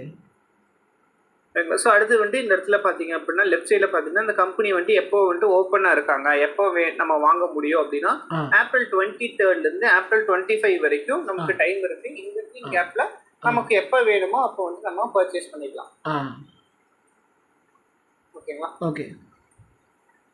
ஸோ அடுத்ததான் இந்த இதில் முக்கியமாக வேற என்ன விஷயம் பார்க்கணும் அப்படின்னா இந்த ப்ரைஸ். ஸோ இந்த ப்ரைஸ் என்ன பார்க்குறோம் அப்படின்னா 395 rupeesலேருந்து 415 rupees வரைக்கும் உங்கள் ப்ரைஸ் கொடுத்துருக்காங்க. ஸோ இதில் என்ன ப்ரைஸுக்கு நம்ம பை பண்ணணும்? 415. ஏன், என்ன ரீசன்? ஏன்னா அதுக்கு தான் பிட்டிங் ரொம்ப லோவாக இருக்கும். எல்லாம் மோஸ்ட்டாக 96, 97 ஏம் பண்ணுவாங்க. நம்ம பிட்டிங் கம்மியாக இருக்கிறதுனால நம்ம 415 நம்ம சூஸ் பண்ணுவோம். ஓகே. ஸோ இப்போது இந்த ஐபிஓ பொறுத்த வரைக்கும் பார்த்தீங்கன்னா உங்களால் ஒரு ஷேர் 2 ஷேர்னு உங்களால் வாங்க முடியாது. ஸோ இந்த ஐபிஓ பொறுத்த வரைக்கும் பார்த்தீங்கன்னா லாட் பேசிஸில் தான் வாங்க முடியும். ஸோ அதாவது இந்த ஒவ்வொரு கம்பெனிக்கும் மாறும் அந்த லாட் அப்படிங்கிறது. ஸோ இந்த இதில் பார்த்தீங்க அப்படின்னா 36 ஷேர்ஸ் வாங்கினா தான் ஒரு லாட். ஓகே. ஓகேங்களா சார். நீங்கள் வந்துட்டு 37 38 ஷேர்ஸ்லாம் உங்களால் வாங்க முடியாது சார். நீங்கள் அடுத்து 2 லாட்டாக தான் போடணும். அப்போ 72 வந்து ஸோ அப்படியே டபுள் அப்படி டபுளாக தான் வந்துட்டு நீங்கள் வந்துட்டு பர்ச்சேஸ் பண்ணுற மாதிரி இருக்கும். ஓகே 72 ஷேர்ஸ் அப்படி தான் பர்ச்சேஸ் பண்ண முடியும். ஓகேங்களா. ஸோ இப்போ இந்த இடத்துல அவங்களுக்கு வந்துட்டு மொத்தமாக வந்துட்டு எவ்வளோ காசு தேவைப்படுதுன்னு பாருங்க. இந்த இடத்துல வந்துட்டு ஆல்மோஸ்ட் வந்துட்டு 650 crores அவங்களுக்கு தேவைப்படுது இந்த கம்பெனிக்கு. ஓகேங்களா. ஸோ அப்போ இதில் வந்துட்டு பார்த்தீங்கன்னா ஃப்ரெஷ் இஷ்யூ அப்படிங்கிறது வந்துட்டு எதுக்காக 300 crores வந்துட்டு கலெக்ட் பண்ணுறாங்க. ஃப்ரெஷ் இஷ்யூ ஃப்ரெஷ் இஷ்யூல கலெக்ட் பண்ணுற காசு எல்லாமே எங்கே போகும்? இந்த கம்பெனிக்குள்ளே தான் கம்பெனி உள்ளே போகும். ஆமாம். அடுத்ததாக பாருங்க offer for sale. Offer for sale வந்துட்டு எவ்வளோ இருக்காங்க? 350 crores வந்துட்டு ஆஃபர் ஃபார் சேல். ஸோ அப்போ இது அதிகமாக ஃப்ரெஷ் இஷ்யூவோட அதிகமாக இருக்கு. அப்போ இந்த கம்பெனி வந்துட்டு அவ்வளோ பெரிய ஸ்ட்ராங்னஸ் இல்லை. இந்த கம்பெனியோட ஓனரே வந்துட்டு செல் பண்ணிட்டு வெளியே போறாரு. அப்போ இதுல கொண்டு நம்ம கொஞ்சம் பார்த்து தான் நம்ம இது வந்து ஒரு ஒன் ஆஃப் த ஃபேக்டர் தான். இதை மட்டும் பார்த்து நம்ம ஓகே வேண்டாம் வாங்கக்கூடாது அப்படின்னு சொல்ல முடியாது.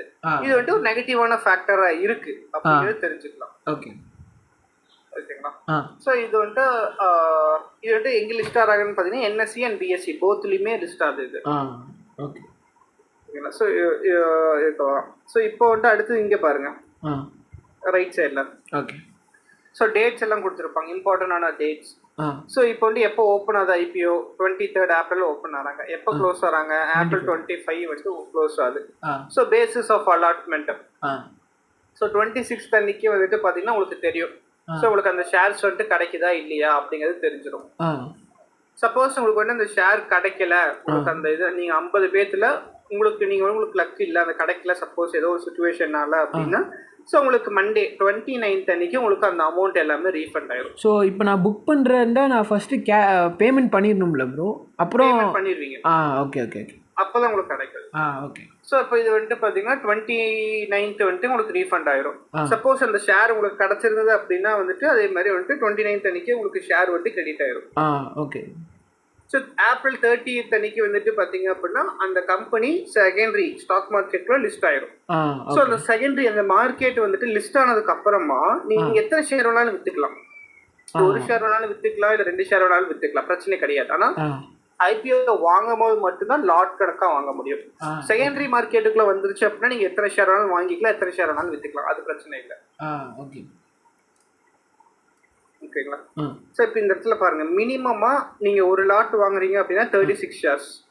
ஸோ அதோட எவ்வளவு தேவைப்படுதுன்னு பாருங்க, 14,940 rupees தேவைப்படுது. ஓகே. அதான் சொன்ன மாதிரி 15,000க்கு நியர்பையா இருக்கும். ஏன் இங்க 36 ஷேர்ஸ் கொடுத்துருக்காங்க, ஒரு 37 ஷேர்ஸ் ஏன் கொடுக்கல அப்படின்னா 37 ஷேர்ஸ் கொடுத்துருந்தாங்க அப்படின்னா 15,000 தாண்டி போயிடும். ஓகே. இன்னொரு இந்த 14,940 அப்படிங்கிறது இந்த கட் ஆஃப் பிரைஸ் தான் வச்சிருக்காங்க. 415 into 36.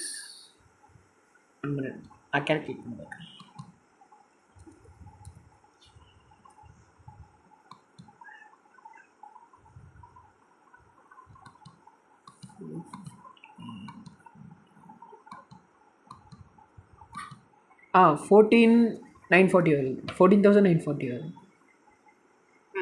ஸோ இதுவே வந்துட்டு அவங்க 37 ஷேர்ஸ் கொடுத்துருந்தாங்க அப்படின்னா என்ன ஆகும், 15,000 தாண்டி போயிடும். ஆமாம். ஸோ அதான் என்ன ஐபிஓட ரூல் என்னன்னா 15,000க்குள்ள தான் இருக்கணும் அப்படின்னு. ஸோ அதனால நியர்பையா 15,000 நியர்பையா இருக்கிற இந்த பிஸா கொடுத்துருப்பாங்க. ஓகே ஓகே ஓகேங்களா. ஸோ ஒரு ரீட்டைல் பீப்புள்னால மினிமம் 15,000 இந்த 1 லாட் வாங்கிக்கலாம். அதே மாதிரி மேக்ஸிமமா வந்துட்டு 1,94,000 rupeesக்கு நம்ம இன்வெஸ்ட் பண்ணிக்கலாம். ஓகே ஓகேங்களா. ஸோ அது மாதிரி எந்த கேட்டகரிக்கு எவ்வளோ இன்வெஸ்ட் பண்ணிக்கலாம் அப்படிங்கிறது இதில் பார்த்துக்கலாம். ஓகே. ஸோ அதுக்கப்புறம் வந்துட்டு இங்கே பார்த்தீங்க அப்படின்னா அந்த கம்பெனியோடைய இன்னும் கொஞ்சம் ஃபினான்ஷியல் டீட்டெயில்ஸ், அதுக்கப்புறமா வந்துட்டு அந்த கம்பெனி பற்றின இன்னும் கொஞ்சம் மோர் இன்ஃபர்மேஷன்ஸ் எல்லாமே கீழே கொடுத்துருப்பாங்க. ஸோ வந்துட்டு பார்த்தீங்கன்னா ஃபினான்ஸ் அசட்ஸ், அந்த கம்பெனிக்கு எவ்வளோ சொத்து இருக்குது, எவ்வளோ கடன் இருக்குது, அவங்க வந்துட்டு எவ்வளோ ப்ராஃபிட் பண்ணிருக்காங்க அந்த கம்பெனி அப்படிங்கிறதையும் நம்ம செக் பண்ணிக்கலாம். ஓகே. ஸோ அந்த கம்பெனி பற்றின டீட்டெயில்ஸ் எல்லாமே இங்கே கொடுத்துருப்பாங்க. ஓகே. ஸோ இப்போது இதில் வந்துட்டு பார்த்தீங்கன்னா இங்கே ஒரு பாக்ஸ் இருக்கு இல்லைங்களா, இந்த பாக்ஸில் வந்துட்டு தெரிஞ்சுக்கலாம் அதாவது நேத்திக்கும் இன்னைக்கும் எவ்வளோ பேர் வந்துட்டு இந்த இடத்துல வாங்கியிருக்காங்க அப்படின்னு. அப்போ இதில் வந்துட்டு என்னன்னா வந்துட்டு டோட்டலாக வந்துட்டு இதில் வந்துட்டு பாருங்க QIBs குவாலிஃபைடு இன்ஸ்டிடியூஷனல் பிட்டர்ஸ் வந்துட்டு 0.66 டைம்ஸ் அதிகமாக வாங்கியிருக்காங்க. ஸோ இதெல்லாம் வந்துட்டு அவ்வளோ டைம்ஸ் அதிகமாக வாங்கியிருக்காங்க. அப்போ அதாவது இப்போ 100 பேர் போகிறாங்க அப்படின்னா அதில் 200 பேர் போயிருப்பாங்க அந்த மாதிரி இது. ஸோ இந்த இடத்துல 1.03 டைம்ஸ் போயிருக்காங்க. ஸோ இதில் வந்து டிமாண்ட் இருக்கு, கொஞ்சம் ரொம்ப கம்மியாக தான் இருக்கு டிமாண்ட், ரொம்ப ஹை லெவலாக டிமாண்ட்லாம் இல்லை.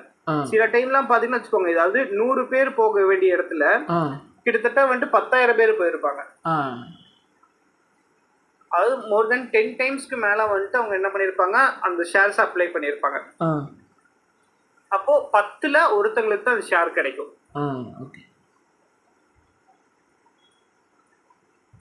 ஸோ இப்போ இதில் வந்து ரீட்டைல் ரொம்ப கம்மியாக இருக்குல்ல ப்ரோ, அது அந்த கம்பெனியில் ரீட்டைல் ரொம்ப கம்மியாக இருக்குது. எது ப்ரோ? அதில் வந்து ரீட்டைல் கம்மியாக இருக்குல்ல ப்ரோ, 1.0%. இல்லை 1.3ங்கிறது தான் கொஞ்சம் அதிகமாக இருக்காங்க மற்றதை கம்பேர் பண்ணும்போது. அப்படியா? ஓகே ஓகே ஓகே ஓகேங்களா. ஸோ அடுத்ததாக வந்துட்டு பார்த்தீங்கன்னா இப்போ இந்த கம்பெனி வந்துட்டு என்ன பண்ணிட்டாங்க, ப்ரைஸ் என்ன ப்ரைஸ் கொடுத்துருக்காங்க, 415 தான் கடைசி ப்ரைஸாக இருக்குது. ஆமாம். ஸோ இது ஐபிஓ அப்போ இந்த ப்ரைஸ், இதே செகண்டரி மார்க்கெட்டுக்குள்ள வருது அப்படின்னா என்ன ப்ரைஸ்க்கு வரும் அப்படின்னு தெரிஞ்சா தான் நம்ம இது கம்பெனில, இது ஒரு அடிஷனல் இன்ஃபர்மேஷன். இப்போ 415 ரூபா கொடுத்து வாங்குறேன், இது செகண்டரி மார்க்கெட்ல லிஸ்ட் ஆகும் போது எவ்வளவு லிஸ்ட் ஆகும்னு தெரிஞ்சா தான் இது வந்துட்டு நான் எனக்கு ப்ராஃபிட்டபிளா இருக்குமா வேண்டாமாங்கிறது நம்மளால செக் பண்ணிக்க முடியும். ஓகே. ஸோ அது எப்படி செக் பண்றது அப்படின்னு பார்த்தீங்கன்னா, இதுக்கு இன்னொரு வெப்சைட் யூஸ் பண்றோம். ஸோ இந்த வெப்சைட்டுக்கு இன்னொரு வெப்சைட் யூஸ் பண்ணக்கூடிய வெப்சைட்டுக்கு பேர் வந்துட்டு பார்த்தீங்கன்னா IPO Watch. Okay. So IPO வாட்ச்ல இந்த இடத்துல பார்த்தீங்கன்னா IPO GMPன்னு இருக்கும். GMP அப்படின்னா கிரே மார்க்கெட் ப்ரீமியம். ஓகேங்களா. ஸோ இப்போ இதில் வந்துட்டு என்ன பண்ணிக்கலாம்னா, இப்போ ஒரு கம்பெனி வராங்க அப்படின்னா அந்த கம்பெனியை வந்துட்டு எப்படி லிஸ்ட் ஆகும் அப்படிங்கிறத செக் பண்ணிக்க முடியும் இதில். ஓகே. ஸோ ஃபார் எக்ஸாம்பிள் இப்போ ஒரு கம்பெனிக்கு, ஸோ இதில் பாருங்க JNK அப்படின்ற ஒரு கம்பெனி இருக்கு இல்லையா, இந்த கம்பெனி தான் பார்த்துட்டு இருந்தோம். ஸோ இந்த கம்பெனி வந்துட்டு என்ன பண்றாங்க, 415 ருபீஸ் வந்துட்டு கட் ஆஃப் ப்ரைஸ். அந்த கம்பெனி லிஸ்ட் ஆகும்போது 25 ரூபா அதிகமா லிஸ்ட் ஆகும். அப்போ நமக்கான ப்ராஃபிட் எவ்வளவா இருக்கும்னா 6% நமக்கு ப்ராஃபிட்டா இருக்கும். ஓகேங்களா. அந்த இது வந்துட்டு பாத்தீங்கன்னா அதிகமா நமக்கு வந்துட்டு இதாகும். ஸோ அதே மாதிரி பாருங்க, இது எப்பயுமே நம்ம சூஸ் பண்ணும்போது என்ன பண்ணணும்னா 10%க்கு மேல இருக்க மாதிரியான கம்பெனிஸை சூஸ் பண்ணணும். ஓகே. ஏன்னா இது வந்துட்டு என்னன்னா, இந்த IPO இந்த கிரே மார்க்கெட் பிரீமியம் கண்டுபிடிக்கிறோம் இல்லைங்களா, இது வந்துட்டு லீகலும் கிடையாது இல்லீகலும் கிடையாது. அதே மாதிரி இது வந்துட்டு ஃபிக்ஸ்டா இருக்காது, மாறிக்கிட்டே இருக்கும். இப்போ ஒரு மாதிரி இருக்கும், இன்னும் ஒரு 2 மணி நேரம் கழிச்சு வந்து பாத்தீங்கன்னா ஒரு மாதிரி இருக்கும், சில வந்துட்டு ஒரு 2 நாள் கழிச்சு வந்து பாத்தீங்கன்னா மாறி இருக்கும். ஸோ இது வந்துட்டு 4% 6% இருக்குது, 10% மாறும், இல்லை 2% கூட மாறதுக்கு சான்சஸ் இருக்கு. ஸோ அதனால எப்பயுமே என்ன பண்ணும், ஒரு 10%க்கு மேல ரிட்டர்ன் தரக்கூடிய கம்பெனியா இருக்கா அப்படிங்கறத பாருங்க. ஸோ இதெல்லாம் பாருங்க, அதுக்கு முன்னாடி வந்து ஆட்டோடெக் கம்பெனி ஒன்று பாருங்க, கிட்டத்தட்ட வந்துட்டு 112% ரிட்டர்ன் கொடுத்துருக்கு. அதாவது நீங்க 15,000 இன்வெஸ்ட் பண்ணியிருந்தீங்க அப்படின்னா உங்களுக்கு ஆல்மோஸ்ட் வந்துட்டு ஒரு 18,000 ருபீஸ் ப்ராஃபிட்டே கிடைச்சிருக்கும். ஸோ அப்போ 33,000 ப்ளஸ் பக்கம் உங்களுக்கு வந்து மொத்தமாக உங்கள் கேபிட்டலே மாறி இருக்கும். ஓகே. வித் நீங்கள் வந்துட்டு ஒரு 10 days கேப்பில், ஸோ ஒரு 10 days கேப்பில் வந்துட்டு உங்களுக்கு அந்த ஒரு உங்களுக்கு கிடச்சிருக்கும் அது. ஓகே. ஸோ அந்த மாதிரியான கம்பெனிஸும் இல்லை வரும் இதில். ஸோ இதெல்லாம் பார்த்து நல்ல ஒரு கம்பெனியாக இருக்குது அப்படிங்கும் போது நீங்கள் தாராளமாக இதில் இன்வெஸ்ட் பண்ணலாம். ஸோ உங்களுக்கு என்ன டைம் ஆகுது, ஒரு 10 days டைம் பீரியட் தான் ஆகுது. ஸோ இப்போ என்ன ஆகும்னா, இதை வந்துட்டு ஃபர்ஸ்ட் ஆஃப் ஆல் எப்படி இதில் பர்ச்சேஸ் பண்ணணும் அப்படின்னா, இதுக்கு வந்துட்டு நீங்கள் வந்துட்டு உங்களோட பேங்க் அக்கௌண்ட்ல இருந்தும் பர்ச்சேஸ் பண்ணலாம், நெட் பேங்கிங் மூலியமாகவும் பர்ச்சேஸ் பண்ணலாம். இல்லை அப்படின்னு வந்துட்டு ஒரு டிமேட் அக்கௌண்ட் ஓபன் பண்ணுவோம். ஸோ அந்த டிமேட் அக்கௌண்ட் மூலியமாவும் நீங்க வந்து இந்த IPOஸை பர்ச்சேஸ் பண்ணிக்கலாம். ஓகேங்களா. ஸோ இதுல வந்துட்டு பார்த்தீங்கன்னா நீங்க ஃபர்ஸ்ட் நம்ம பே பண்ணிடுவோம், 15,000 பே பண்ணிடுவோம். சப்போஸ் இந்த IPO கிடைச்சிருச்சு அப்படின்னா என்ன ஆகும்னா, அந்த அமௌண்ட்டை வந்துட்டு உங்க அக்கௌண்ட்ல இருந்து அவங்க எடுத்துருவாங்க. அது வரைக்கும் என்ன ஆகும்னா, அது வந்துட்டு எல்லாமே உங்க ஹோல்டிங்ல இருக்கும். உங்க அக்கௌண்ட்ல இருந்து ஹோல்டிங்ல தான் வச்சு இருப்பாங்களே தவிர ஆ நீங்க வந்து யூஸ் பண்ண முடியாது. அந்த 15,000 ஆ செலவு பண்ண முடியாது. ஆனா ஹோல்டிங்ல இருக்கும். ஆ உங்க அக்கௌண்ட்ல ஹோல்டிங்ல வச்சிருப்பாங்க. ஆ ஸோ சப்போஸ் உங்களுக்கு அந்த ஷேர் கிடைச்சா மட்டும்தான் அவங்க என்ன பண்ணுவாங்க, அவங்களோட அந்த ஹோல்டிங்ல இருக்கிறது ரிலீஸ் ஆகும், ஆ ஓகே ஓகே அவங்க அக்கௌண்ட்டுக்கு போகும். ஆ சப்போஸ் உங்களுக்கு ஷேர் கிடைக்கலன்னா அந்த ஃபண்ட் அப்படியே உங்க அக்கௌண்ட்டுக்குள்ளேயே வந்துடும். ஆ ஓகே இதுக்காக எக்ஸ்ட்ரா சார்ஜஸ்ல எதுவும் பிடிக்க மாட்டாங்க. நீங்க எவ்வளவு இன்வெஸ்ட் பண்ணீங்களோ அதே அமௌண்ட், சேம் அமௌண்ட் உங்களுக்கு ரிட்டர்ன் வந்துடும். அந்த ஷேர்ஸ் உங்களுக்கு கிடைக்கல அப்படிங்கிறது. ஆ ஓகே ஓகேங்களா? ஓகே ஸோ இந்த இதெல்லாம் செக் பண்ணி பாருங்க. இந்த 2 வெப்சைட்டும் உங்களுக்கு அனுப்பிச்சு விட்றேன். ஆ ஸோ இதில் வந்துட்டு நிறைய ஐபிஎஸ் இதுக்கு முன்னாடி வந்த ஐபிஎஸ்லாம் இருக்கும். ஆ இதில் அப்படியே பார்த்தீங்கன்னா அப்படின்னா நிறைய ஐபிஎஸ் இதுக்கு முன்னாடிலாம் வந்துடும். அதெல்லாம் செக் பண்ணி பாருங்க ஆ ஓகே என்னென்ன டிஃப்ரென்ஸ் இருக்கு. அந்த இதுலாம் வந்துட்டு அதிகமாக வந்துட்டு எஃபி இது ஃப்ரெஷ் இஷ்யூ கலெக்ட் பண்ணியிருக்காங்க அப்படிங்கிறதெல்லாம் செக் பண்ணி பாருங்க. ஆ ஓகே இல்லை ஆஃபர் ஃபார் சேல் வந்துட்டு எங்கே அதிகமாக இருந்திருக்கு, எந்த மாதிரி கம்பெனிஸ்லாம் கொடுக்குறாங்க அப்படிங்கிற டேட்டாஸை வந்து செக் பண்ணி பாருங்க. Sure bro. ஓகே ஓகேங்களா? ஸோ இது வந்துட்டு என்ன பண்ண முடியும், ஃபர்ஸ்ட் அந்த கம்பெனியோட ப்ரொஃபைல் செக் பண்ணணும். கம்பெனி வந்துட்டு என்ன ஒரு கம்பெனி, அந்த கம்பெனி என்ன பண்ணுறாங்க அப்படிங்கிறத பார்க்குறோம். அதுக்கப்புறம் அந்த டேட்ஸ் எப்போ நம்ம கரெக்டான டேட்டில் வாங்க முடியுமா அப்படிங்கிறத பார்க்குறோம். கட் ஆஃப் ப்ரைஸில் பை பண்ணணும். அதுக்கப்புறமா வந்துட்டு அந்த ஃபினான்ஷியல்ஸும் செக் பண்ணணும். அந்த கம்பெனியோட ஃபினான்ஷியல்ஸ் செக் பண்ணணும். அதுக்கப்புறமா இப்போ லைவாக ஐபிஓ நடக்கும் போது நம்ம அன்னைக்கு ஃபர்ஸ்ட் டே வந்துட்டு என்ன பண்ணணும், எத்தனை பேர் வாங்கியிருக்காங்க, நல்ல டிமாண்ட் இருக்கு அந்த கம்பெனிக்கு அப்படிங்கிறதையும் பார்க்கணும். அது கூட அந்த கிரே மார்க்கெட் ப்ரீமியம் இப்போ பார்த்தோம் இல்லைங்களா ஒரு வெப்சைட்ல, grey market premium IPO watch அப்படிங்கிற வெப்சைட்ல. ஸோ அந்த வெப்சைட்லயும் போய் என்ன பண்ணுங்க, போய் செக் பண்ணி பாருங்க. ஸோ இந்த ப்ரீமியம் நல்லா இருக்கா, அது முக்கியமா நீங்க பார்க்கணும். என்னன்னா அது 10% மேல இருக்குதாங்கிறத பார்த்துக்கோங்க. ஏன்னா அது கம்மியாயிட்டே இருக்கும், அதிகமாகவும் கம்மியாகும், சேஞ்சஸ் ஆகிட்டே இருக்கும். ஸோ அப்போ நம்ம வாங்குற டைம்ல இப்போ நீங்க வாங்கிட்டீங்க ஐபிஓ, இது எப்போ வரைக்கும் ரன் ஆகிட்டே இருக்குன்னு பார்த்தீங்கன்னா அது செகண்டரி மார்க்கெட்ல லிஸ்ட் ஆகும் அப்படின்னு சொன்னோம் இல்லைங்களா, அந்த டைம் வரைக்கும் அந்த பிரைஸ் மூவ்மெண்ட் சேஞ்ச் ஆகிட்டே இருக்கும் ஐபிஓ வாட்ச். அப்போ அந்த ஒர்க்கிங் டேஸ்ல கூட சேஞ்ச் ஆகும்ல ப்ரோ?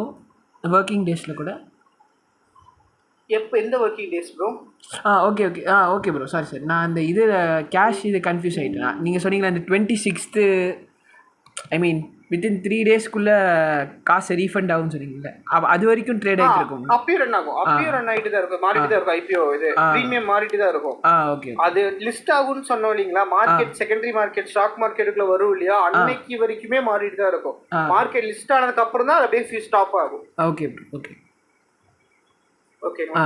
ஸோ இப்போ நீங்கள் என்ன பண்ணலாம் அப்படின்னு பார்த்துட்டிங்கன்னா, இந்த ஐபிஓவில் வந்துட்டு நம்ம என்ன எப்படி பெனிஃபிட் அடையிறது அப்படின்னு பார்த்தீங்கன்னா, இப்போ நீங்கள் ஐபிஓ வாங்குறீங்க, இது வந்துட்டு ஒரு 100 ரூபாய்க்கு வாங்குறீங்க ஐபிஓ, ஓகேவா? லிஸ்ட் ஆகும்போது 200 ரூபாய்க்கு வந்துருச்சு. நீங்கள் என்ன பண்ணுறீங்க, லிஸ்ட் ஆன உடனே நீங்கள் வித்துட்டு வெளியே வந்துடலாம். ஏன்னா என்னாச்சு, ஆல்மோஸ்ட் உங்கள் கேபிட்டல் டபுள் ஆயிடுச்சு இந்த இடத்துலயே. ஆமாம். ஸோ 100 ரூபாய்க்கு வாங்குனீங்க, இப்போ 200 ரூபாய்க்கு வந்துருச்சு, ஆல்மோஸ்ட் டபுள். ஸோ அப்போ என்ன பண்ணலாம், ப்ராஃபிட்டை புக் பண்ணிட்டு வெளியே வந்துடலாம். ஓகே. இல்லை அப்படின்னா என்ன பண்ணலாம், ஃபார் எக்ஸாம்பிள் இப்போ 100 ரூபாய்க்கு வாங்கினீங்க, ஒரு 120 ரூபா 130 ரூபாய்க்கு வந்துட்டு லிஸ்ட் ஆயிருக்கு அப்படின்னா, உங்கள் ப்ராஃபிட்டை மட்டும் என்ன பண்ணுங்க, அந்த ப்ராஃபிட்டபிளான ஷேர்ஸை மட்டும் உள்ள வச்சுட்டு மீதி இருக்கக்கூடிய ஷேர்ஸ் எல்லாம், அந்த அக்கௌண்ட்ல இருக்க ஃபண்ட்ஸ் எல்லாமே நீங்கள் எடுத்துருங்க. ஓகே. அப்போ அந்த ப்ராஃபிட் உங்களுக்கு எக்ஸ்ட்ரா வந்த காஸ்ட்ல இருக்கக்கூடிய ஷேர்ஸ் மட்டும்தான் உங்க அக்கௌண்ட்ல இருக்கு. அப்போ அதை அப்படியே ஃப்ரீயா விட்டுருங்க. அது உங்களுக்கு வந்து ஃப்ரீயா வந்த ஷேர்ஸ் மாதிரி தான் கணக்கு. அப்போ நீங்க என்ன பண்ணலாம், அதை அப்படியே ஃப்ரீயா விட்டுறலாம். ஒரு 2 மாசம் 3 மாசம் கழிச்சு இப்போ அது 120 ரூபா விற்கிற ஷேர் வந்துட்டு 200 ரூபாய்க்கு போகலாம். அப்போ உங்களோட ப்ராஃபிட் டபுளா இருக்கும். ஃபர்ஸ்ட் நீங்க ப்ராஃபிட்டா பண்ண வந்த ஐபிஓ வாங்கினப்போ ப்ராஃபிட் வந்துச்சு இல்லைங்களா, அது திருப்பி இன்னொரு ப்ராஃபிட்டா உங்களுக்கு மேக் பண்ணி கொடுத்துருக்கும். ஓகே. புரியுதுங்களா? ஸோ அப்போ வந்துட்டு ஒரு டபுள் ப்ராஃபிட்டாக இருக்கும். ஸோ ஒன்று இந்த மாதிரி வெறும் ப்ராஃபிட் மட்டும் எனக்கு போதும், டக்குன்னு நல்ல ப்ராஃபிட்டாக இருந்துச்சு அப்படின்னா மார்க்கெட் லிஸ்ட் ஆன உடனே செல் பண்ணிட்டு வெளியே வந்துருங்க. ஓகே. இல்லை அப்படின்னா நான் பொறுமையாக ப்ராஃபிட்டை மட்டும் ஓட விட்டுட்டு உங்கள் கேபிட்டல் அப்படியே எடுத்துருங்க. ஸோ இதான் வந்துட்டு 2 சேஃபஸ்ட் வே. ஓகே.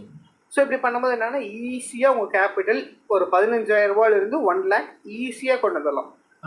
ஸோ நம்ம எதில் எப்படி பண்ணாலும் நம்ம கேபிட்டல் எடுத்துடலாம்ல ப்ரோ இந்த ஐபிஓவில்? அது எடுத்துடலாம். ஓகே. ஸோ அப்போ கேபிட்டல் சேஃபாக இருக்கும். கேபிட்டல் சேஃபாக இருக்கும். ஸோ அதே மாதிரி கேபிட்டலை பில்டு பண்ணலாம் ஈஸியாக. ஓகே. ஆனால் ஒரே ஒரு விஷயம் என்னன்னா, அந்த ஐபிஓ கிடைக்கணும், அதுதான் பெரிய விஷயம். எல்லாம் வரக்கூடிய இந்த மாதிரி நல்ல ஐபிஎஸ்ஸா பார்த்து அப்ளை பண்ணுங்க. ஆ சரிங்களா? எப்படியும் மந்த்லி ஒரு 4 to 5 ஐபிஎஸ் புதுசா வந்துட்டே தான் இருக்கும். ஆ சோ அதுல வந்துட்டு ஒரு 3 கம்பெனி எடுத்துக்கோங்க. ஒரு 5 கம்பெனி வருதுன்னா ஒரு 2 கம்பெனி வந்துட்டு ஒரு முக்கியமான கம்பெனியா இருக்கும். ஆ அதை விட்டுருங்க. ஆ விட்டுட்டு மீதி ஒரு 3 நல்ல கம்பெனில அப்ளை பண்ணுங்க. 3ல ஏதாச்சும் ஒரு கம்பெனி கிடைச்சா கூட போதும். உங்களுக்கு மோஸ்டா நிறைய ஐபிஓ கிடைச்சிருக்கா ப்ரோ? நான் வந்துட்டு ஃபர்ஸ்ட் ஸ்டார்டிங் டைம்லாம் நிறைய கிடைச்சு, அதுக்கப்புறம் பெருசா அந்த ஐபிஓஸ்ல ட்ரை பண்றது இல்லை. Okay okay okay. ஸோ நீங்கள் ஃபண்டை பில்ட் பண்ணணும் அப்படிங்கும் போது அதெல்லாம் இது பண்ணலாம். ஸோ எப்படியும் ஒரு நல்ல ஒரு பெரிய ஐபிஓ வருது அப்படின்னா நல்ல ஒரு டென்ஸ் இருக்க மாதிரி இருக்குன்னா அதில் தாராளமாக ட்ரை பண்ணுவேன். ஸோ அதில் இன்னும் கொஞ்சம் நாலேஜ் இருந்துட்டு பண்ணுறது கொஞ்சம் பெட்டர் இல்லை ப்ரோ, ஸ்டார்டிங்கே பண்ணுறதை விட? இல்லை ப்ரோ, அது ஒன்றும் பிரச்சனை இல்லை. நீங்கள் ஐபிஎஸ்ல தாராளமாக பண்ணலாம். உங்களுக்கு வந்துட்டு பெருசாக லாஸ்லாம் ஆகாது. ஸோ அதே மாதிரி வந்துட்டு பார்த்தீங்கன்னா கேபிட்டல் வந்துட்டு இருக்கும், அப்படியே தான் இருக்கும். லாஸ் ஆனாலும் உங்களுக்கு வந்து ஒரு 500, 1000, 1500 அந்த மாதிரி தான் லாஸ் ஆகும். ஆனால் ப்ராஃபிட் வரும்போது 2000, 3000 அதுக்கு மேலே தான் ப்ராஃபிட் வரும். Okay okay okay. ஸோ அதனால உங்களுக்கு வந்துட்டு சேஃபர் சைடாக தான் இருக்கும். ஓகே ஓகேங்களா? Okay bro. ஓகே. ஸோ இப்போ இன்னைக்கு பார்த்துல ஏதாவது டவுட் இருக்குங்களா? இல்லை ப்ரோ, நேற்று எனக்கு ஒரு வேலை ஒன்று கொடுத்துருந்தீங்க, நான் அதை கரெக்டாக பண்ணிட்டேன். என்ன கொடுத்துருந்தேன் உங்களுக்கு? இந்த டிஃபென்சிவ் ஸ்டாக்ல வந்து எஃப்எம்சிஜி சொல்லியிருந்தீங்க, ஃபாஸ்ட் மூவிங் கன்சூமர் குட்ஸ். நீங்கள் ப்ராடக்ட்ஸ்ல பார்க்க சொன்னேன். ஆமாம், அதெல்லாம் பார்த்து நான் சில நோட் பண்ணியிருக்கேன். ஃபர்ஸ்ட் வந்து என்ன ப்ராடக்ட்ஸ் யூஸ் பண்ணுறீங்க? டூத் பேஸ்ட் பார்த்தேன், ஹிமாலயா டூத் பேஸ்ட்டு. அது மேனுஃபேக்சர் பண்ணது வந்து ஹிமாலயா ட்ரக் கம்பெனின்னு சொல்லி ஒரு இது போட்டிருந்துச்சு. அதில் நான் தேடி பார்த்தேன், இந்துஸ்தான் யூனிலிவர் இல்லை டாட்டா கம்பெனி அதில் எதுவுமே அந்த மாதிரி எதுவும் போட்டில்ல. அப்புறம் சோப் பார்த்தேன். ஹிமாலயா டாபரா ப்ரோ? டாபர் தான் அது. நீங்கள் இல்லை ஹிமாலயா டூத் பேஸ்ட்டில் டாபர் அப்படி எதுவும் போட்டில்லை. நான் செக் பண்ணேன் 2-3 தடவை நல்லா பார்த்தேன், இல்லை டாபர் எதுவும் போட்டில்லை. ஹிமாலயன் பேஸ்ட் பேரே ஹிமாலயாஸா? ஆமா, ஹிமாலயா டூத் பேஸ்ட்.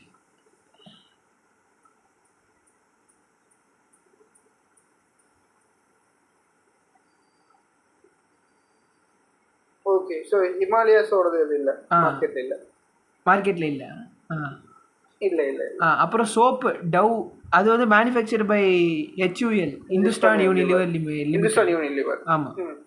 அதுக்கப்புறம் டீ பவுடர் பார்த்தேன், அது மார்க்கெட். ஆமாம்மா. அப்புறம் டீ பவுடர் பார்த்தேன், தாஜ்மஹால், அதுவும் manufacture by Hindustan Unilever Limited தான் போட்டு. அப்புறம் மில்க் மேடு பார்த்தேன், இந்த ஸ்வீட்னர்ஸ் ஆட் பண்ணுவாங்க, அது வந்து மேனுஃபேக்சர் பை நெஸ்லே இந்தியா லிமிடெட்னு போட்டுருந்துச்சு ப்ரோ. நெஸ்லேயும் இருக்காங்க. அவ்வளோதான். ஸோ தான் நீங்கள் யூஸ் பண்ண இப்போ பார்த்தீங்கன்னா நீங்கள் யூஸ் பண்ண ப்ராடக்ட்ஸ்லேயே இந்த கம்பெனிஸ் எல்லாமே மார்க்கெட்டில் இருக்காங்க. ஸோ அந்த மாதிரியான கம்பெனிஸ்லாம் பாருங்கள். இதே மாதிரி நீங்கள் யூஸ் பண்ணக்கூடிய ஒரு கேஜெட்ஸாக இருக்கலாம், வாட்ச் எதாக இருக்கலாம், ஏதோ ஒரு பார்ட்ஸாக இருக்கலாம். ஸோ பார்க்கும்போது ஸோ இப்போ அந்த மாதிரி யூஸ் பார்க்கலாம், திங்க் பண்ணலாம். இது ஒரு கைண்ட் ஆஃப் இன்வெஸ்ட்மெண்ட் தான். ஸோ எப்படின்னு பார்த்துட்டீங்க அப்படின்னா, இப்போ நீங்கள் அந்த ப்ராடக்ட் யூஸ் பண்ணுறீங்க, அந்த ப்ராடக்ட் நல்லா இருக்குது அப்படிங்கிறனால நீங்கள் யூஸ் பண்ணுறீங்க. அப்போ அதே ப்ராடக்ட்ஸ் தான் உங்கள் ஃப்ரெண்ட்ஸ் அண்ட் ரிலேட்டிவ்ஸும் யூஸ் பண்ணுவாங்க. ஆமாம். ஸோ இப்போ மந்த்லி நீங்கள் வந்து என்னன்னாலும் அந்த ப்ராடக்ட்ஸை வாங்கிட்டே தான் இருப்பீங்க.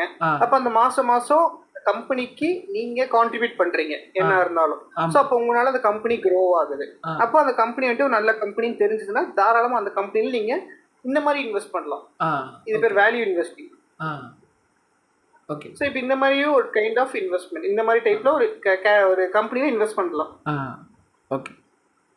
அப்புறம் ப்ரோ, நேற்று டிவிடெண்ட் ஸ்டாக்ல வந்து நான் ஃபுல்லாக ரிவைஸ் பண்ணிட்டு இருந்தேன், நோட்ஸ் எடுத்ததெல்லாம். அதில் வந்து நீங்கள் சொல்லியிருந்தீங்களா இந்த கைண்ட் ஆஃப் இன்ட்ரெஸ்ட் மாதிரி தருவாங்க, அது இன்ட்ரெஸ்ட் மாதிரியா வரும்? இன்ட்ரெஸ்ட் அது ஆக்சுவலாக?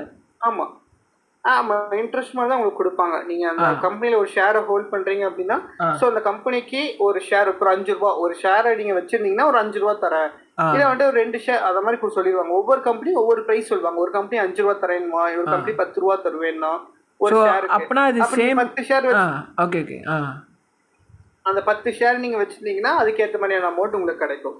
ஸோ அது ஷேருக்கு 5 ரூபா அப்படின்னு சொல்லுவாங்க. ஸோ அது டோட்டலாக இப்போ இன்ட்ரெஸ்ட் தான் அது? அதை வந்து டிவிடெண்ட்னு சொல்லுவோம். இன்ட்ரெஸ்ட் மாதிரி காமனாக டெக்னிக்கல் டேர்ம்ல டிவிடெண்ட் அப்படின்னு சொல்லுவோம். டெக்னிக்கலாக டிவிடெண்ட், ஆனால் ஆக்சுவலாக இன்ட்ரெஸ்ட் மாதிரி தான் இல்லையா? யா. Okay okay. அவ்வளோதான் ப்ரோ, வேறு டவுட்ஸ் எதுவும் இல்லை ப்ரோ. ஸோ ஓகே, ஸோ இன்னைக்கோட உங்களுக்கு ஒர்க் என்னன்னு பார்த்தீங்கன்னா இந்த ஒரு 2 இது அனுப்பிச்சு விட்ருவேன். Okay website. ஓகே. ஸோ இதில் வந்துட்டு செக் பண்ணி பாருங்க, இதுக்கு முன்னாடி வந்த கம்பெனிஸ்லாம் எப்படி பெர்ஃபார்ம் பண்ணியிருக்காங்க, என்னென்ன ஃப்ரெஷ் இஷ்யூ வந்துட்டு எதுக்கு அதிகமாக இருந்திருக்கு, ஆஃபர் ஃபார் சேல் எப்படி கொடுத்துருக்காங்க, ஸோ அந்த என்னென்ன ரீசன்னால அந்த கம்பெனி வந்துட்டு ஒரு கம்பெனி ஐபிஓக்குள்ளே வர்றாங்க ஓகே அப்படிங்கிறதெல்லாம் செக் பண்ணி பாருங்க. Okay bro, sure. ஸோ இப்போ இந்த இதுலேயே வந்துட்டு இதில் வந்துட்டு மோர் அப்படின்னு கொடுத்தீங்கன்னா நிறைய இதுக்கு முன்னாடி வந்த இதெல்லாம் வரும். இதுக்கு முன்னாடி பாஸ்ட்டில் வந்து பாஸ்ட்டில் வந்தது எல்லாமே இதில் வரும். ஓகே. டேட்லாம் கொடுத்துருப்பாங்க பாருங்க. ஸோ ஜான்வரி வரைக்கும் இருக்குது இதில். ஓகே ப்ரோ, இவ்வளோ இருக்குது. ஸோ இந்த கம்பெனிஸ் எல்லாம் செக் பண்ணி பாருங்க. ஷூர் ஷூர் ஷூர், பண்ணி பார்க்கலாம். ஓகேங்களா? Okay bro. Okay bro, okay. So இந்த கிளாஸ் இதோட வைண்ட் ஆஃப் பண்ணிக்கலாம். Okay bro. Okay, website link மட்டும் எனக்கு வாட்ஸ்அப்பில் ஷேர் பண்ணிடுங்க. ஓகே, நான் உங்களுக்கு வாட்ஸ்அப் பண்ணிடுறேன். Okay bro, okay, thank you bro, thank you. Okay bro, by.